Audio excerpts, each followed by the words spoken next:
Thank you for joining us in this episode of Strive and Survive. Today we'll be interviewing Nate Hanafy. So Nate is an established entrepreneur, having started his own company, Vernalis, in his late 30s, which he later sold to Orient. So Nate is now a firm partner and principal at EY, which is one of the biggest professional services networks in the world. So, along with Deloitte, KPMG, and PwC, it's considered one of the big four accounting firms. So, we're excited to interview him and learn the insights of starting a business and the highs and lows of it.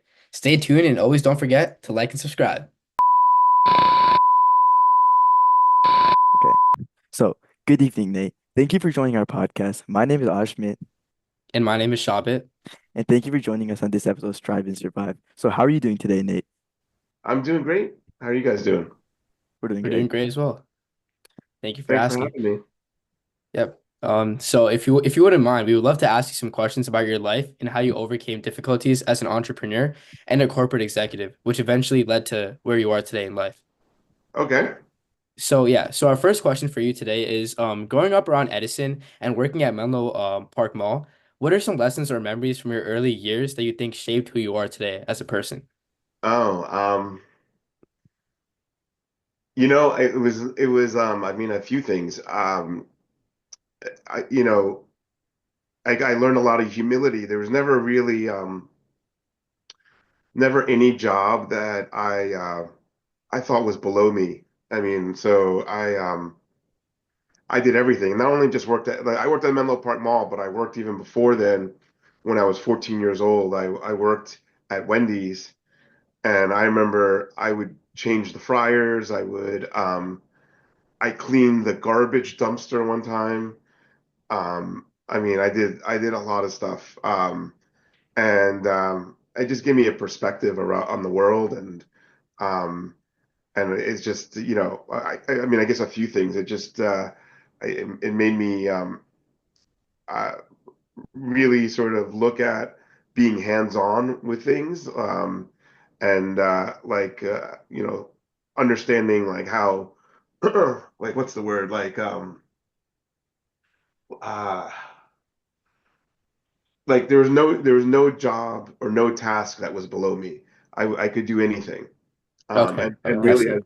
as a like an executive, if I need to like roll up my sleeves and get something done, like to make something happen, to achieve an outcome, like I've got no problem doing it. It really sort of humbled me.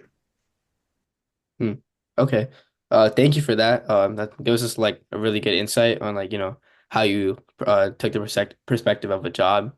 You never thought any job was below you, so that's really cool to see, and that's really nice perspective.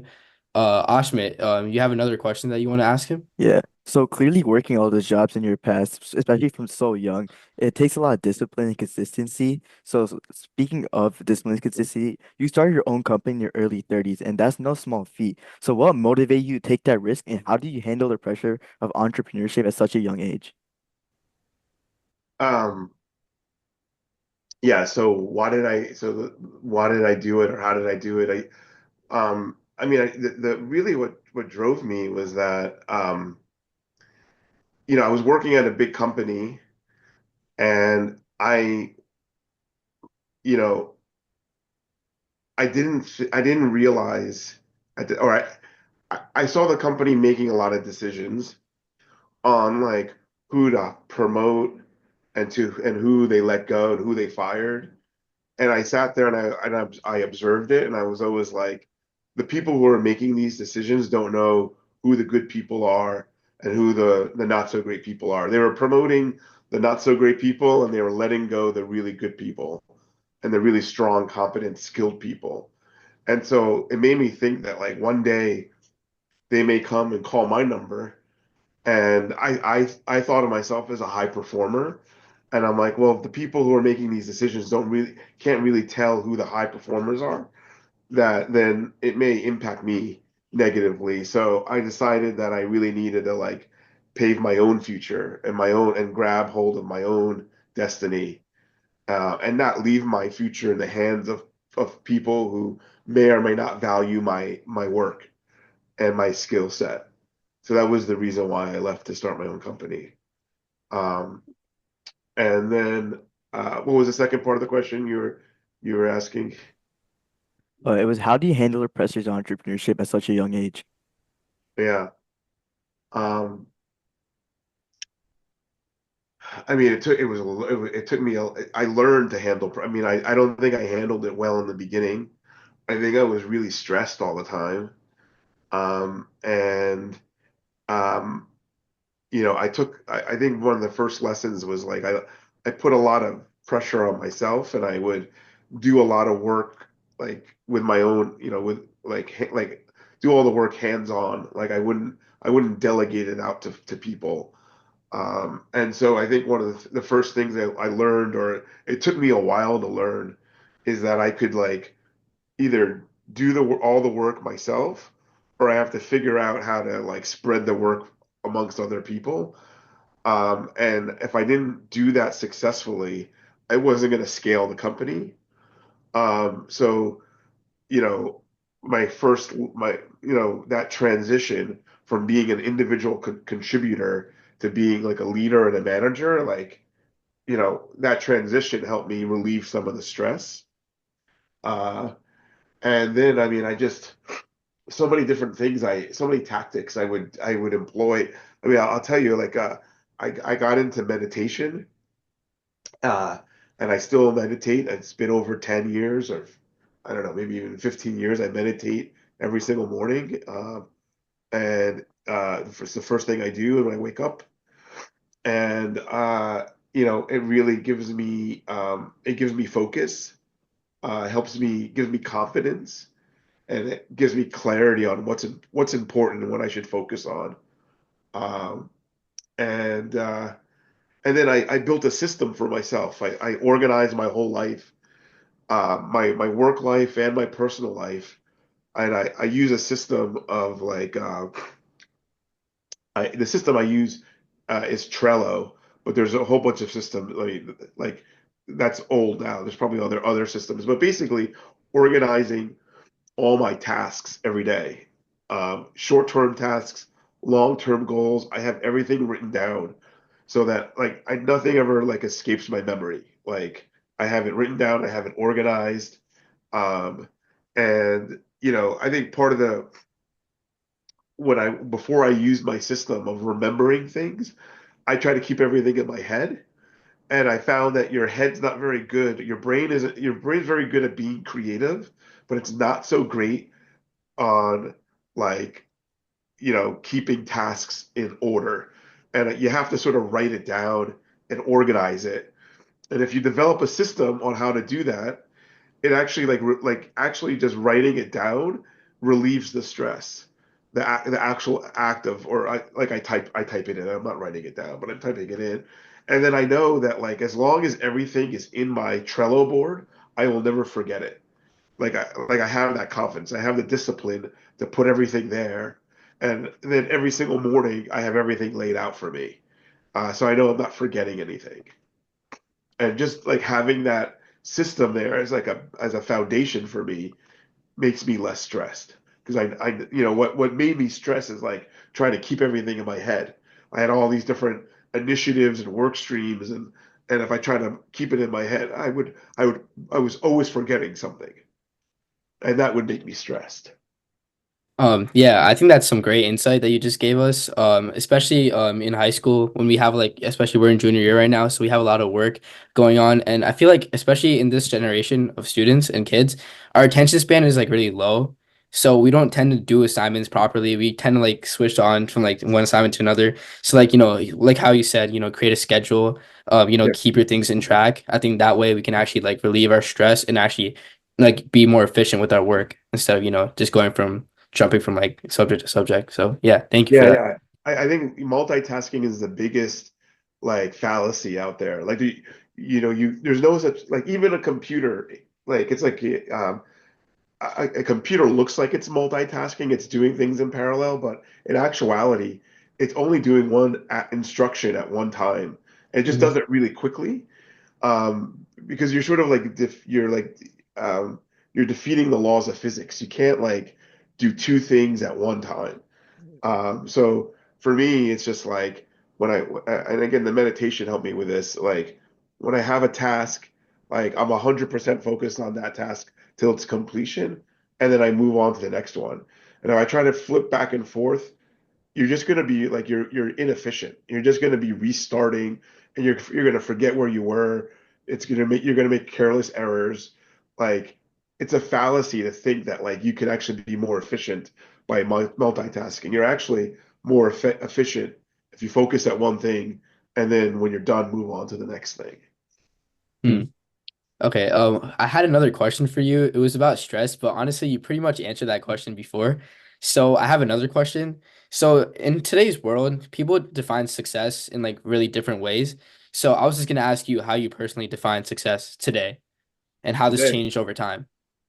yeah. I mean, really, it's family focused now. I mean, and it's changed because or I didn't have a family then. I have two daughters, ages 10, sorry, 12 and 9. Um, and a lot of my success right now is really focused on being able to spend time with them and maximize the time I have with them before they get too old and I'm not cool anymore.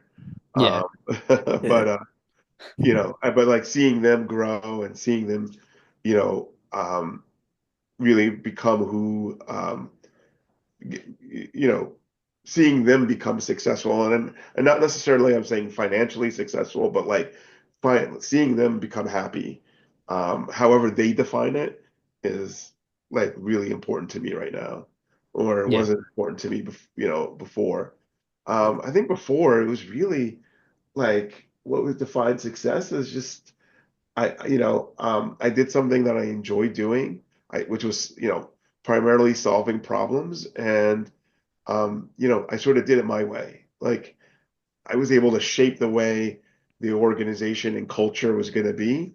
And Hmm. I could create it in my own image and like, or with my own thoughts and like seeing that come to life was, was, uh, was success to me then. So back then, you essentially stepped out of societal norms and like, you craved your own path into your own definition of success. And now you would think that success is like mostly like dependent on your family or like, you Yep. know, yeah. And So like watching them and giving them the environment to do the same for themselves. I see. Okay. Thank you. Yeah, that's great. That's actually great information that we Okay. could even use for our life. So yeah, Yeah. Ashma has another question for you. Yeah, so you were talking about your family and your family life. So obviously, being a partner at EY, your work-life balance must be challenging, right? So what strategies do you use to protect personal time and personal life from and your relaxation from your company life? Yeah, I mean, yeah. I mean, I try to do the same thing for all the people on my team. Like I mean, for myself, I try not to break any promises. I think really what it is, and what I mean by that is like, and it's about the organization of my life. I know there's a lot of important things in my family life and commitments that I have. And those commitments aren't constant. Like there could be um, my daughter puts on a play with school and that happens once or twice a semester.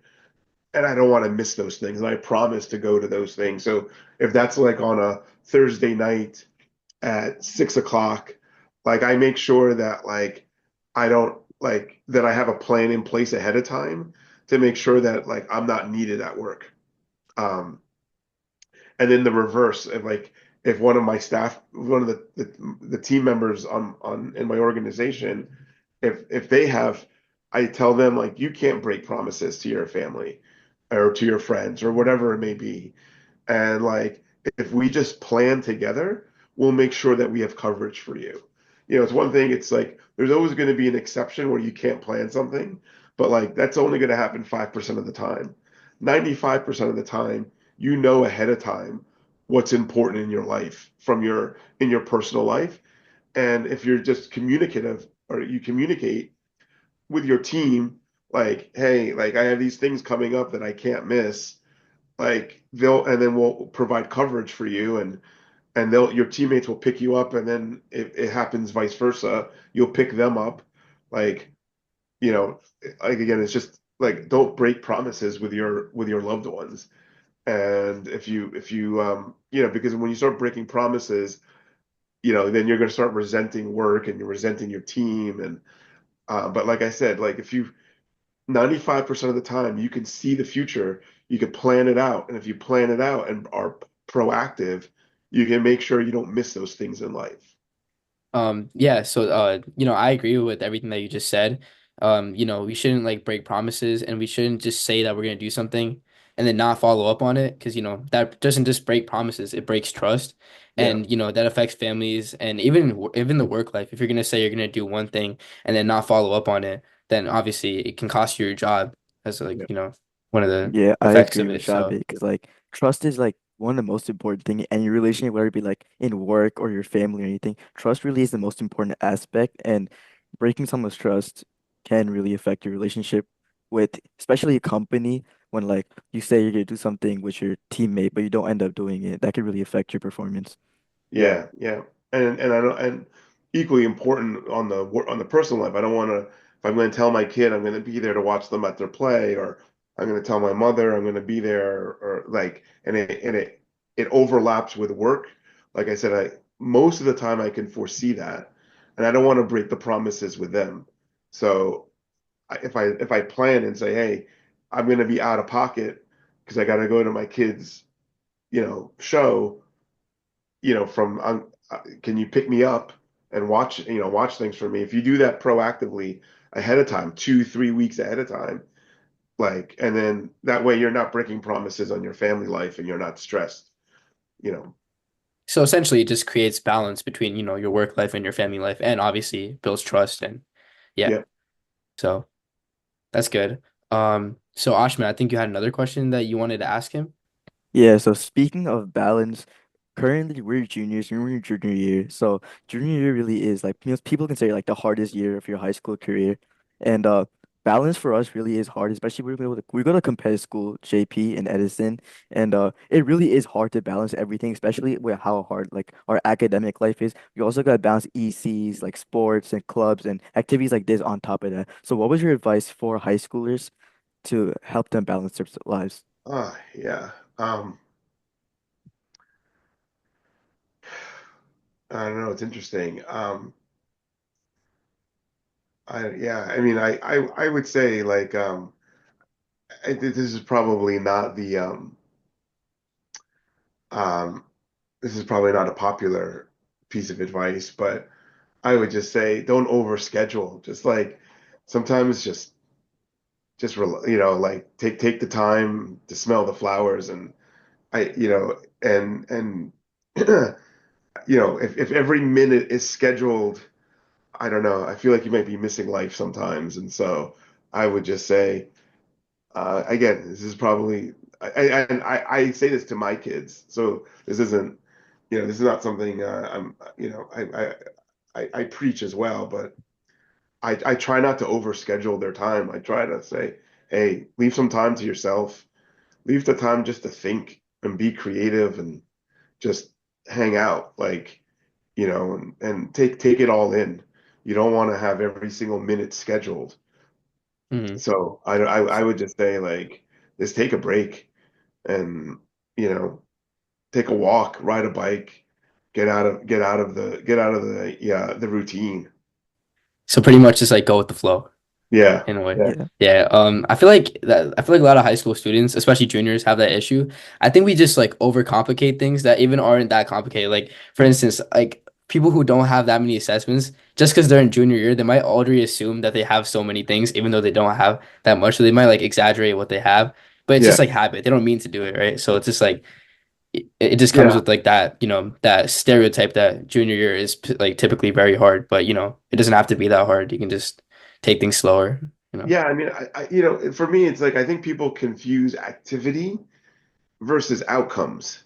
And like you could do like, I mean, I know everyone's trying to do like 100 things because they want to get something on their college resume that I did Yeah. 50 million things. I'm Yeah. like, I don't know. I would just, I would do one thing wonderfully and do something very special, but it just be one thing, like Yeah. I don't need to do 50 things that I'm like, not really good at any of the 50, but I just have a long resume of all these things that I was involved in, as opposed to like maybe one or two things that I did something exceptional in those areas. Exactly. Yeah, as they say, less is more. Yeah. Yeah. So, and that, yeah. Yeah, it's about like So it's about the outcome. Like yeah, what are you like what's the thing that you're achieving versus are you just achieving I did 50 things that I don't, I was mediocre across all 50. exactly. Yeah. Yeah, it's So better I to. have an, Oh, sorry. oh, sorry. I was gonna I say have like is another, wait, I'll say. you can go. I have another question that I wanted to ask. It's not part of our script or anything, but it's pretty controversial. But what is your opinion on college? And do you think, especially in this generation, kids don't think that college is important? So what's your opinion on college? And, do you think that you need to go to college in order to succeed in life? I don't think you need to go to college to succeed in life, but I think and that's not me. That's not like an anti-college statement. Yeah, yeah, yeah. I'm not saying that you shouldn't go to college. I'm just saying that you don't necessarily need to go to college to be successful. Or Okay. again, it depends on how you define success, but I think you can. It depends which route you're going to go, But like Yeah, if you're gonna go, um, you know, 80% of the companies you probably need a college degree. But quite frankly, after your first job, no one really cares about college. It's about exactly. it's about your outcome, the outcomes and your experience. Mhm. Yeah, thank you for that. Yeah, a lot of people like, they have different like mixed opinions on college. I've been like watching videos online. People say, Yeah. college isn't important. People say college is important. So yeah, so thank you for your insight, and give us a I little mean, more about that. it's interesting because like if I were to do it over again, I still think, I mean, that's what I'm saying. I'm not anti-college. The best part Yeah, of college for me was the friends that I made. So like my very best friends in the whole world, I met freshman year in college. And we've been friends ever since, very close. So I'm very appreciative of that. And I mean, I was exposed to lots of new things, like culturally, like where I grew up, wasn't very diverse. I ended up meeting so many different people from all around the world. Like it just, I opened up my horizons. Um, and yeah, I mean, so I'm like, it was a good experience overall, but yeah, I mean, you don't necessarily need it. You could do everything I just said some other way. Um, and not be in hundreds of thousands of dollars in debt. yeah. My brother, he also works at EY, by the way. But Oh, okay. during his college time, like it was actually during 2020, so it was like during COVID, so it was kind of like a mix. It was like 2020 and 2021. He was like online, but the rest he was like in person. And I asked him, I was like, "Oh, do you think college was worth it? Do you think like it helped you?"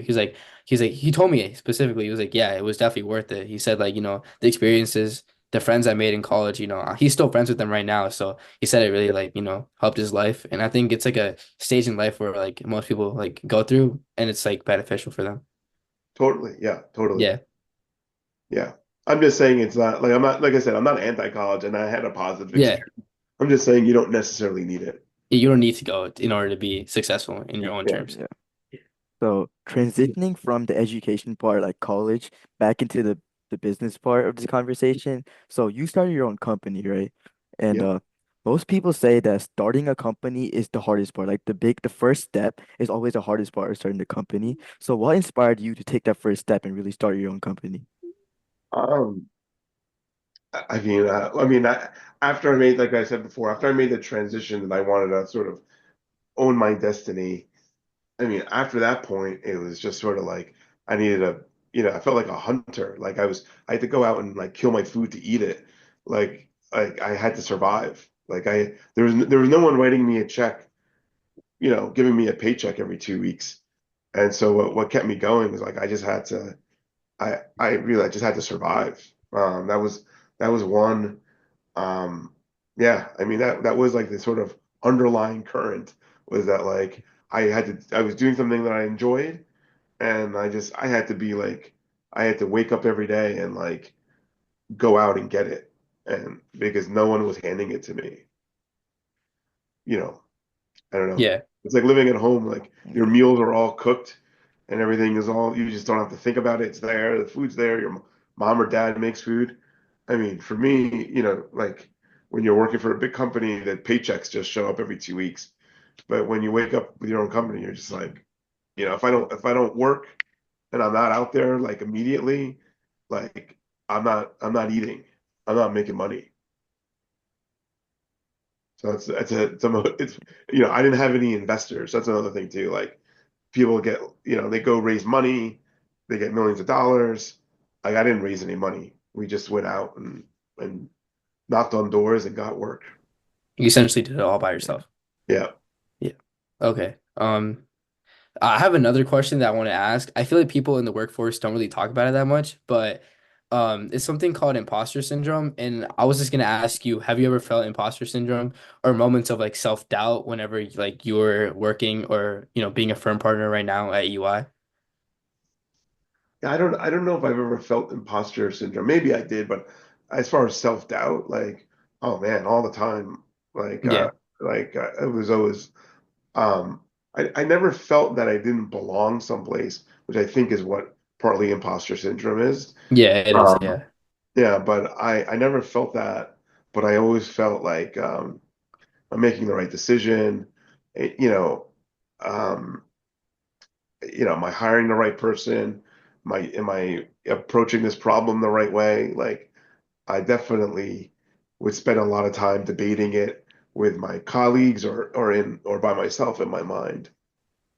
Yeah, I think like what students don't understand now is that especially during high school and even college, students tend to cheat a lot and even though they get good grades and they go to the college that they want and once they get a job, I feel like that's where the imposter syndrome actually kicks in because Yeah, like they actually don't know what they're doing. So like, yeah, it's one of those things that like it's like in the moment, it's like it feels good because you're getting good grades, but later on in like life, consequences yeah, are gonna hit.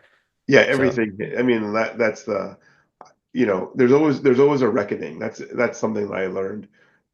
I've dealt with people who are jerks, like mean-spirited people. yeah. And you're like, how do they survive in the workplace? There's always a reckoning. There's always a reckoning. It may not happen as quickly as you think it should happen, but it does definitely happen. But yeah, I never felt that I didn't have the skills. Um, I was always just sort of like, I don't know, there's just um, am I doing this right? Is this like is this gonna work out? Like, but then you just go and do it. Like, and that's the other thing, like everyone, I mean, I have all these books, like you read any book about like any person, any successful person, there's nothing abnormal. Like there's always like a constant, like anytime you're pioneering anything, and it could be pioneering to you. It's not like landing landing a ship on Mars, which is pioneering for humanity, or sending a person to Mars, which is pioneering for humanity. It could be just pioneering for you. Like you're doing something, you're getting out of your comfort zone, even though maybe a million other people have done that before you. Like something new to you, um, is always, it's always scary. But then you just take a step back and you're like, I don't know, what's the worst that's going to happen? I'm Mhm. wrong. And then you learn and then you move on. Yeah. Yeah. Um, So, that's good. yeah. Yeah. So So you made a good point about stepping out of your comfort zone, and that reminded me of one more question I was gonna ask. Shoot. So a lot of entrepreneurs when they're first starting, uh, they are scared to step out of their own comfort zone, and they're too scared to make that first step and actually start their own company. So what advice do you have for these aspiring entrepreneurs that are too scared to make that first step? Yeah, I mean, like I have this thing on the perfect time to start something never arrives. So just go do it. Just do it. Just get like once you get rolling, once you start going, like, you know, like it's like taking like a slab of clay and making a sculpture. Like, you have a big slab of clay and you just start working on it and then eventually and you iterate on it and you iterate on it and eventually you get like something beautiful. But it's just like, you just gotta got to get your hands in there and just get started. Hmm. And there's like I said, there's never a perfect time to get started. The perfect Yeah. time is today. Yeah. So that was I was gonna ask another question. So when you were an entrepreneur, were there any times where you were completely broke? Yeah, yeah. Okay. For Yeah. like Yeah. half the time I was as an entrepreneur, if not 75% of the time. That makes Yeah, sense. I feel like people like they don't understand that. I feel like people who see like rich people or like, entrepreneurs, they automatically assume that they've, made money as soon as they started, but things don't just kick in. It takes time. So takes time. people don't understand that.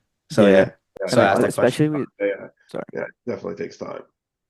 And especially with social media nowadays, like you see, especially on like platforms like TikTok and Instagram, you see a lot of entrepreneurs, especially the newer generation entrepreneurs, always posting their highlights and posting the time they made a lot of money. And it makes people think like the entrepreneurship, like that route is easy, but nobody really Yeah. sees like the low It's not. lights of like or like how hard it is to actually start. And they just assume it's easy. So that's how a lot of people fail.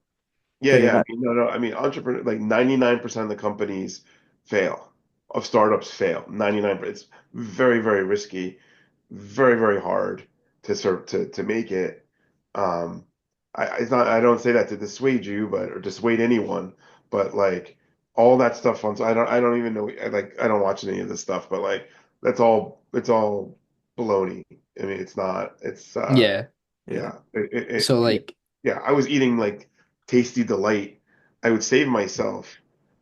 I don't even know if Tasty Delight's still around. It's like a frozen yogurt I think it shop. is. Yeah. Yeah, like after 7 o'clock at night, it was like free toppings, and I wouldn't eat all day. I'd go at 7 o'clock and just get like a big thing of ice cream and load it with free toppings, and that was like what I ate for the day. Like, yeah, I mean, I like scraped and like, yeah, I know it's not, but I was like, young and didn't have kids. Didn't matter. Yeah, I see people like online, like, entrepreneurs, they always like have this like program like, oh, join my program and I'll turn you into an entrepreneur. Like, what do you think of that? Do you think like that's a No, bunch of I, I, baloney? I think what a good business is to start a business to teach people how to be entrepreneurs. Mm, That's like that's the bit like that's their business model is to teach you how to do it. Like that's their business. yeah. So I don't put a lot of credibility behind it. Yeah. I feel like Yeah. everyone's like, like how you said, everyone defines success in different ways. So they can't just like, like teach you how to become an entrepreneur because an entrepreneur might be different based on like, who you are. You might Yeah. look at it as something else than what I might look at it as. So yeah. Yeah, yeah. I mean, so my advice there would be like figure out what you're curious about and what you're interested in, and then just follow that. Um, and I don't even know if about like setting a goal to be an entrepreneur, like just like what is it like if you're like I mean if and it could be anything. If like I'm into space or I'm into like space exploration, then like follow that curiosity. Like figure out the people who are in that space, read about it, study about it, like try to like connect with people in there, try to Mhm. get jobs in that area, and then like follow. You never know where you're going to go, but like follow where you're sort of curious and passionate about, and then like and then see where that takes you. And I bet you'll take you eventually to entrepreneurship, but you may not be an entrepreneur like first day. So a few moments ago, you were talking about like your low lights and how you would like eat ice cream after 7 p.m. because they have free toppings. So a lot of these struggles are present in entrepreneurship for everybody. So were there any moments that made you feel like you want to quit or like you don't want to do this journey anymore because it got too hard? Yeah, yeah, plenty of times, bunch of times. I mean, there's so like yeah, we started the company and then I quit my job and then the 2008 financial crisis hit like Yeah. three months after I quit or 2 months after Oh, I quit. Uh, So like that first like 2 years, 18 months was really hard. Um, and it was like so many times that I want to just go back to my job. Um, and I don't know. I I was like I just didn't do it. Just kept on, you know, eventually through hard work and a little bit of luck, or a lot of luck actually, we got a couple breaks with some clients, and then things began to turn. Yeah, I mean, persistence is another trait. I mean, yeah,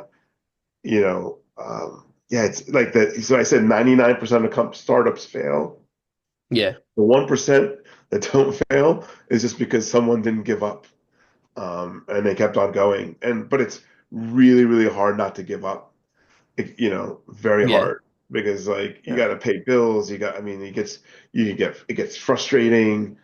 Like there's like so many easy ways to get out of it. Um, but to make it over the mountain, you gotta be persistent. Exactly. Yeah. So looking back at your career, do you think there were any times where you would like approach something differently than how you would like back then, I guess? If I were to do it over again, when I do something Yeah, like different. would you want to do something over again if you had the chance to? Yeah, I mean, I think I probably would have. I mean, maybe not with my career per se, but like with my life, I think I probably would have. I would have taken care of my health more. I would Hmm. have like I'm very much focused, and I'm 46 now. In my 40s, I've been very much more focused about my like my general health and exercising and working out. Yeah. I wish I did that in my 20s. And younger. That's probably my biggest regret. Like I wasted a lot of time doing a lot of stupid things that drinking and whatever and going Yeah. out. Like I wish like I wasted a lot of time doing that in my early 20s. And so I wish I had that time back, because I think if I that was sort of like a distraction. Like if I didn't I would have achieved way much more. So if I were to do it over again, I would have probably, not done as much partying as I did. Okay. Just a Uh fun. So you made a few good points that made me like connect a few ideas. So first you talked about working out and you were talking about persistence earlier for building a company. So obviously when building a company, it takes discipline, it takes persistence, right? And like a lot of that discipline is like what you said, not going to club, not partying, especially in your younger years. So what advice do you have people to help them stay disciplined? Um, yeah, I mean, stay disciplined. I mean, yeah, I mean, and like I was saying, like stay curious on whatever. Like if you're, don't live someone else's life. Live the life, like my dad when I was growing up wanted me to be a doctor, and I hated it. Like I hated medicine. I hated biology. Like it was just not interesting to me. Um, and a lot of people, like you just got to figure out what you're interested in and pursue that. And and then it doesn't sort of become like the discipline becomes easier, because because you're doing something that you're engaged in and that you're Yeah. enjoying. So exactly. wait, that's a question too. So looking back, are there parts of your career journey that you would approach differently to support your mental health? Yeah, I mean, I sort of like what I said, like similar to what I said, like I think like the focus on my physical health that I've had in the last 6 years, I wish I had have applied that. Like it's a great stress reliever. It's a great like escape. I wish I did a lot more of that when I was younger. So Uh speaking of like when you were younger, so do you ever feel like a responsibility to mentor others that you see were in a position that you were in the past? Like especially like when you look at someone and you realize like they're in a position that you used to be before, like do you feel like any like obligation to give them advice? About an obligation, but um, I love seeing people um achieve their goals, and I enjoy helping them. I enjoy seeing that happen, like seeing that flower bloom. I don't necessarily know if I feel obligated. I just more I feel I enjoy it. I think in a world where, everything is really competitive, especially right now, how do you think vulnerability fits into leadership, especially in fields where like confidence and decisiveness are emphasized? So do you think there are times where like vulnerability has actually helped you in your career? Yeah, I mean, I don't know. I like to be real. Like, Yeah. I like just to, we all, we're all on this journey together of life and stuff. There's nothing, I've got, you know, everything about my life. Some, like, sick kids, sick parents, you know, friends with, I mean, I've got issues left, right, and center in my, like, that I've experienced, and I don't, there's nothing abnormal about it. And sharing it makes, I think it like sort of it lets people know that I'm empathetic too. That Yeah. like, and that I would, that I understand what, I'm going through my life, through the ups and downs, and I could share some of the ups and downs. And I think that allows me to like, or that I signal to people that like, um, your ups and downs are normal too, and I'm gonna be with you through your ups and downs. The team, myself and the team will be with you to help navigate that. And not to insert myself in your life, but like whatever you need, time alone, time off, Yeah. whatever, like we're there to help you navigate that. And if by me sharing my life or aspects of my life, I think, like I said, I think signals to people that like I'm empathetic. Exactly. So, it's better to be honest about things because that actually helps you in return. So, Yeah. yeah. Um, Ashmit, would you want to ask another Uh, so this question? is kind of like a stray from like the conversation we were talking about, but it was just a thought that formed in my mind. So a lot of problems that people have, especially in their younger years, like our ages or a bit older than that, is picking the right people to associate with, and that could be like in your personal life or also in like a company life where you're like picking the right employees. So what advice do you have on picking the right people to associate with, whether it be like your friends who support you or even like the right employees in the company? Well, the circle that, so on the friends, or like I would just say I always like being the dumbest guy in the room. I like learning. Like I always want to be around people where like I'm learning from. Um Hmm. so, you know, I like I said, I like being the dumbest person. Um and I like and so then with work, you know, um I mean, I like people who are curious. I like people who are authentic. Um, and yeah, I mean, honorable. Yeah, but especially curious. That's like one of the ones, like people who want to make things better. Like there's no, it's a Yeah. journey. It's not like a destination. Like nothing's perfect. Nothing's ever perfect. Perfect is like an unattainable goal. It's just about like being better every single month. Are we better as a team, or is the product that we're building better this month than it was the month before? Like that, people who are about continuous improvement, people who are curious, like those are the sort of people I want to work with. Okay. I see, that actually gives us a lot of insight on, your perspective on this topic. So with so much success, it's easy to become defined by your professional title. So have you ever struggled to separate your personal identity from your like professional achievements? I try. I don't know if I struggle. In my personal life, I try to talk about anything but work. Yeah. Yeah, I try not to, like, I don't, and the way that I do that, like in like my social life, or like I don't ask people about their work. Like I don't ask, I'm like, oh, what do you do? What do you like? I don't even ask. I just try to talk about something unrelated to work. Because if I don't ask, Okay. they won't ask me.